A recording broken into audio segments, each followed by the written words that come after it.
Otteita silminnäkiä videoiden, valvontakameroiden ja poliisikameroiden tallenteista tarjoaa nyt TosiTV.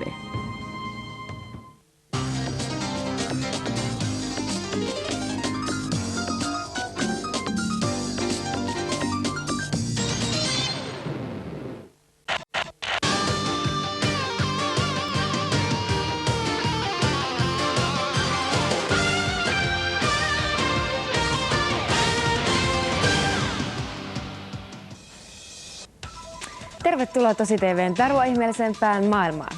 Syksyn illat kylmenevät, vaan TosiTV tarjoaa lämpimäisiä tavalliseen tapaan. Maista ja ihastu.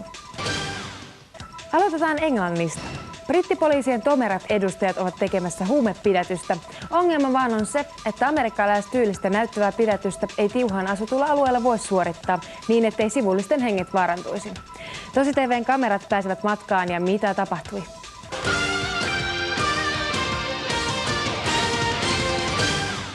We'll have a look at the gate first. The gate's out. At first glance, these guys look like construction workers, armed with diagrams, sledgehammers, and a ladder. Very secure. That'll do. I'll do.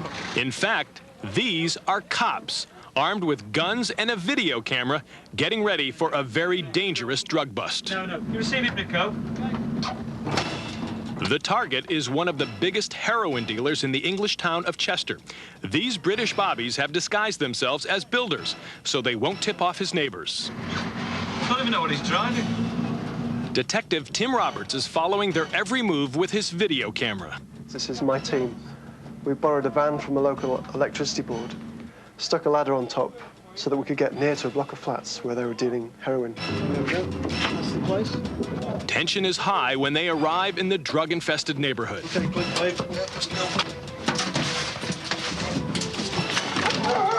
by now, the heart's pounding. We had to untie the knots on the ladders to get them off, and it was taking a lot longer than we thought. People were walking past, and we were frightened that they'd recognize us. Go. Not only are police afraid of being recognized, in a matter of seconds, they have to scale a wall, deal with a Doberman pinscher, and most importantly, worry about weapons. Off you go, Tim. Come. Now the race is on.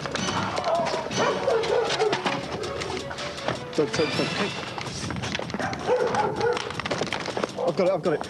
You don't think about holding the camera when you jump over the wall. I think the adrenaline's there in such large amounts that you just get on with it and do what you have to do. We're in! The door is busted, and so is the dealer. He's caught right in the act of bagging thousands of dollars worth of heroin. The table you can see there is where he was dividing all the heroin into smaller deals and packing it out with other things to make it go further and make more money. What's your name, mate? At first, the man denies his true identity, but as the tape shows, he's a better dealer than he is a liar. That's his real name tattooed on his arm. What's his name? Josh, come on, Josh. Come on, Josh. Come on. Josh. Come on, Josh. Come on. And remember that so-called dangerous dog? It turns out he's more afraid of the police than they are of him. Hey, don't pull him like that. I'll get him for you. Josh, let go of his feet. Come on, son.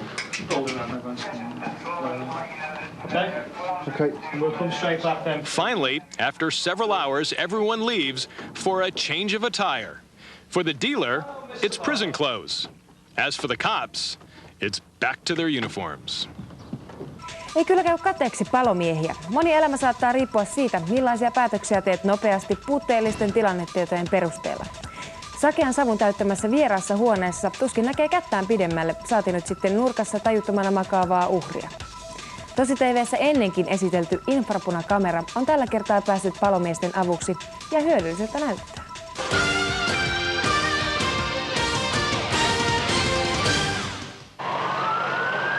Fire breaks out in the freezing cold of Indianapolis. Firefighters have their hands full battling the fire and the ice. If that isn't enough, firefighters are blinded by the thick black smoke billowing from the windows. 2 small children are trapped inside, but rescuers can't see them. It's too late for these 2 kids, but what if firefighters had a secret weapon to see through the smoke? This helmet with an infrared camera could be the answer. This abandoned house is being torched in the name of training. Firefighters are putting the camera to the test. In a smoke-filled house, firefighters crawl through near darkness, reaching out blindly for survivors. It's a slow and dangerous process. This virtual reality camera allows firefighters to actually see through thick smoke, enabling them to find victims, even if they're hidden behind walls or ceilings. The body heat shows right away. It's like you're looking at you don't have any smoke. If you had zero visibility and you went with that on, went into the building with that on, it would just give you clear visibility of the whole room and victims. This is what firefighters see without the fire cam. Look at the difference the camera makes. It's like night and day. Firefighters are still getting used to cameras on their helmets, but training exercises like this one can mean the difference between life and death. We're gonna get you out of here. Nyrkkisääntö elämässä taitaa olla se, että jos jokin näyttää helpolta, se on vaatinut kamalasti harjoitusta. Hyvä olisi, jos tämänkään pelastustiimin taitoja ei koskaan tarvittaisi tosielämässä, mutta se taitaa olla toiveajattelua.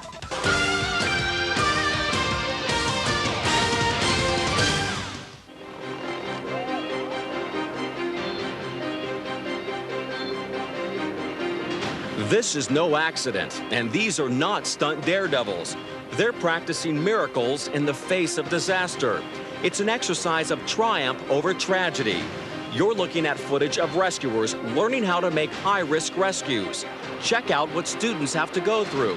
The truth is, the lessons look as dangerous as the real emergencies.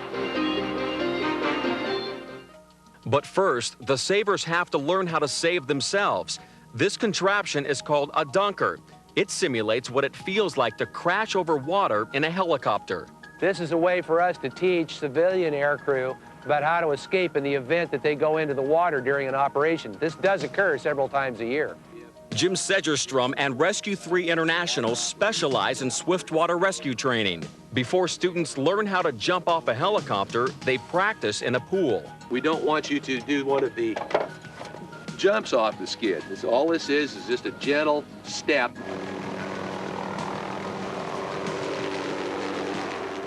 And then as soon as you pop up to the surface, what are you going to do?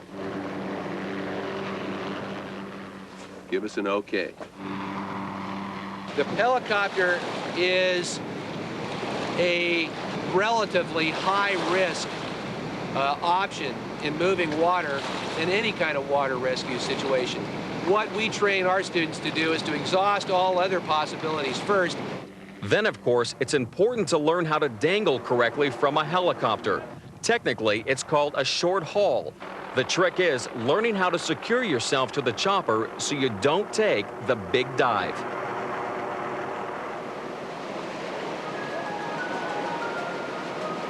River rescues are particularly dangerous. You'd think the proper technique is to throw a rope straight across the river. Think again. That can get you killed. Experts stay alive by attaching a rope diagonally.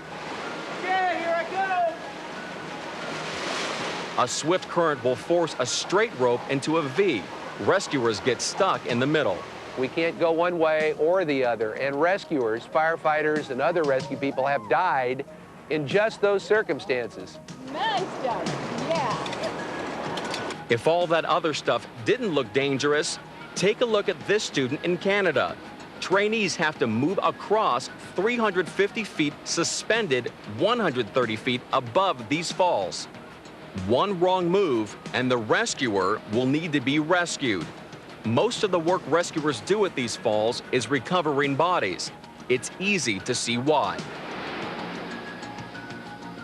Now you're ready to go. Ironically, Jim says he loves teaching search and rescue, but he loves the real thing even more. The best part of this job is not being what I get paid for, it's actually being on a search and rescue team and going out and rescuing somebody and having them get back with their family, but get out of a precipitous situation and be safe. All rescuers know accidents do happen, but with training like this, they hope to keep accidents from happening during the rescue. Aikamoista mäiskettä auton ratissa nähdään seuraavassa videossa. Onneksi ei sentään olla yleisillä valtateillä kurvailemassa, vaan suljetulla radalla.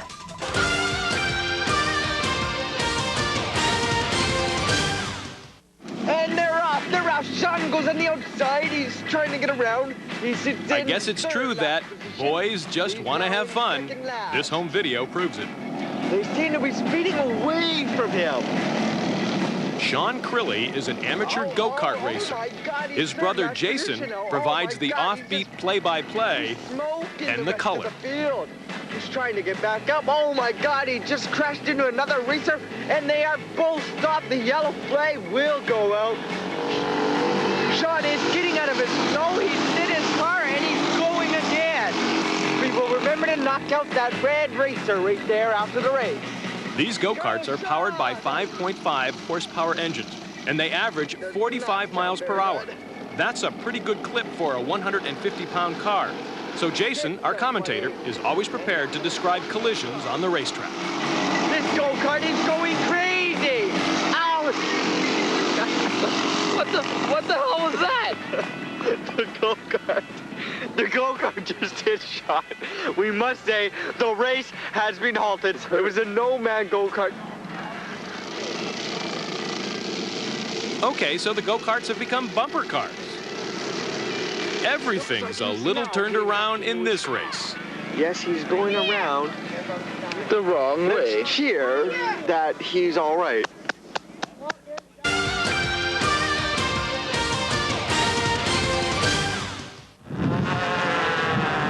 Eat your heart out, Ben Franklin.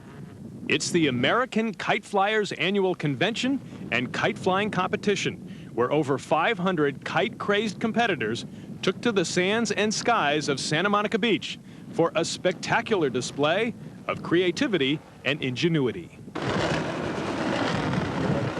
I own upwards of about 2,500 kites, give or take 100 or two. Kites bring out the kid in all of us. But kite flying expert Lee Sedgwick says kite competitions are more serious than you'd think. It's pretty much not a kid sport anymore. A lot of the adults are really taken with it, and it proves to be very challenging. And though children are somewhat left out in this competition, kite flying has still proven to be an uplifting experience for all. Kameroita on kaikkialla, kun ne ovat oikeaan aikaan ja oikeassa paikassa. Ne ovat harjoittelemassa pelastustaitoja. Missä mahtaa TosiTV seikkailla seuraavaksi? No, se selviää maanantaina 23.05. Oikein mahtavaa viikonloppua ja moi!